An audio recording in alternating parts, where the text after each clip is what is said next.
قلب جاری ہونے کے کیا سائنز ہیں؟ قلب جاری ہونے کے دو طرح کے سائنز ہوتے ہیں۔ ایک تو ظاہری جسمانی، اور دوسرے جو ہیں روحانی۔ جو جسمانی سائنز ہیں وہ یہ ہیں کہ جس طرح آپ کے پاس یہ موبائل فون ہوتا ہے، جب آپ اس کو استعمال کرتے رہتے ہیں، آدھے گھنٹے آپ نے استعمال کیا تو پیچھے سے گرم ہو جاتا ہے، ٹھیک ہے نا؟ اسی طرح اگر آپ کوئی ایکسرسائز کریں یا بھاگیں یا کوئی کام کریں، تب بھی آپ کا باڈی ٹیمپریچر رائز ہو جاتا ہے، اور کوئی بھی کام نہ کریں، صرف بیٹھے ہوئے ہیں، تو اب تو آپ کا باڈی ٹیمپریچر رائز نہیں ہونا چاہیے نا۔ لیکن اس وقت اگر آپ کے دل اللہ اللہ کر رہا ہے اور نور بن رہا ہے، تو بیٹھے بیٹھے بغیر کوئی کام کیے بھی باڈی ٹیمپریچر رائز ہوتا ہے، دل کی دھڑکنیں بہت تیز ہو جاتی ہیں۔ عمومی طور پر دل کی دھڑکنیں اس وقت زیادہ تیز ہوتی ہیں جب آپ بھاگتے ہیں، یا تو بھاگیں یا کوئی وزن اٹھائیں، لیکن نہ بھاگ رہے ہیں نہ وزن اٹھا رہے ہیں، آرام سے بیٹھے ہوئے ہیں، پھر بھی دل کی دھڑکنیں جو ہے تیز ہیں اور دل گھوڑے کی طرح بھاگ رہا ہے، اس کا مطلب ہے کہ اندر ذکر ہو رہا ہے۔ سمجھ گئے آپ؟ اس کی وجہ سے ایک چیز تو یہ ہوگی، کیونکہ ذکر قلب اگر جاری ہو گیا تو پھر وہ 24 گھنٹے ذکر کرتا رہے گا، مختلف وقفوں کے ساتھ، انٹرمیٹنٹلی، تو سارے دن آپ کا جو ہے جسم میں گرمی رہے گی، اور یہ محسوس ہوگا کبھی کبھی کہ بخار ہو گیا ہے۔ کبھی کبھی ذکر کی شدت کی وجہ سے آپ کے جو کان ہیں وہ بھی لال ہو جائیں گے۔ کبھی کبھی یہ بھی محسوس ہوگا کہ چہرہ گرم ہو رہا ہے، سرخ ہو رہا ہے چہرہ۔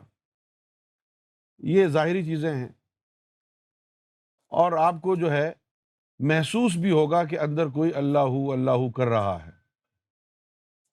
اندر ہی اندر کوئی، ہاں، محسوس بھی ہوگا کہ بھئی اللہ ہو رہی ہے۔ اور جو اس سے بھی، اور جو باطنی جو ہے نشانی، وہ باطنی نشانی یہ ہے کہ نور بننے سے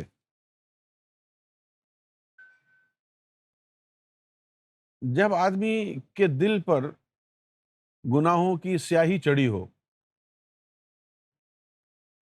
تو طبیعت بڑی بوجھل بوجھل رہتی ہے، بڑی پریشانی رہتی ہے، سکون نہیں ہوتا، بے سکونی رہتی ہے، بوجھ رہتا ہے، اور اچھائی کی طرف دل مائل نہیں ہوتا۔ سارے اچھے کام ہم کو معلوم ہے، یہ بھی اچھا کام ہے، یہ بھی اچھا ہے، لیکن اندر سے جو ہے وہ کوئی انر موٹیویشن نہیں ہوتی ہے، یعنی کوئی انٹیوشنل موٹیویشن نہیں ہے۔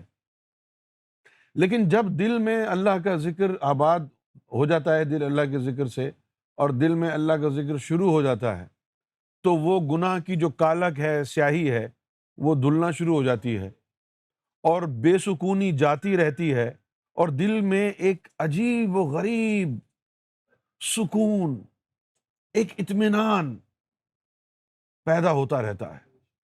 اس کو کہتے ہیں انر بلس، یعنی اندر کی خوشی، انسان کے من کی خوشی۔ اور پھر اچھے کاموں کی طرف دل جو ہے وہ انسان کو مشورے دیتا ہے، نیکی کی طرف گامزن ہو جاتا ہے، اور دل میں ایک اطمینان سا رہتا ہے۔ قرآن شریف نے اسی کو کہا، الا بذکر اللہ تطمئن القلوب، کہ خبردار، پیسے سے، دولت سے، عورت سے، کسی مقام مرتبے سے، پاور سے دل کو اطمینان نہیں ملے گا، خبردار ہو جاؤ۔ اطمینان دل کو تبھی نصیب ہوگا جب قلب میں اللہ کا ذکر جائے گا۔ الا بذکر اللہ تطمئن القلوب۔ اب اگر ظاہری تسبیح سے اللہ اللہ کریں گے تو انگلیوں کو اطمینان ہوگا نا دل کو اطمینان تب حاصل ہوگا جب دل میں اللہ کا ذکر جائے گا. ہم نے دیکھا ہے روزانہ صبح سے شام تک تسبیحاں گھمانے والے بھی بے سکون مارے مارے پھر رہے ہیں.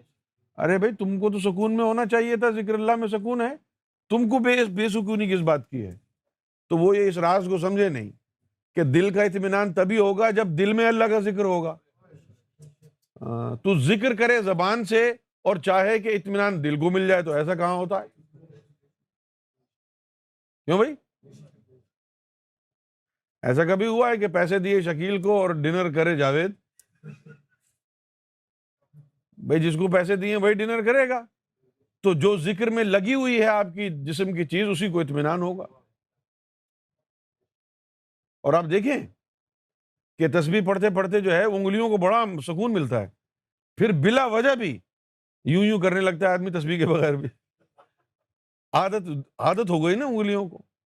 تو اللہ کے ذکر میں جو اطمینان ملتا ہے قلب کو, تبھی ملتا ہے جب اللہ کا ذکر قلب میں اتر جائے. Aura TV Guidance brought to you